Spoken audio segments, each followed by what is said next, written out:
بسم الله الرحمن الرحيم. الرحمن علم القرآن خلق الإنسان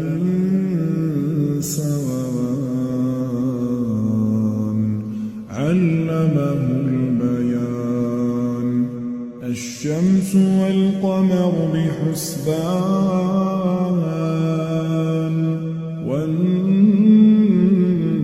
والنجم والشجر يسجدان والسماء رفعها ووضع الميزان ألا تطغوا في الميزان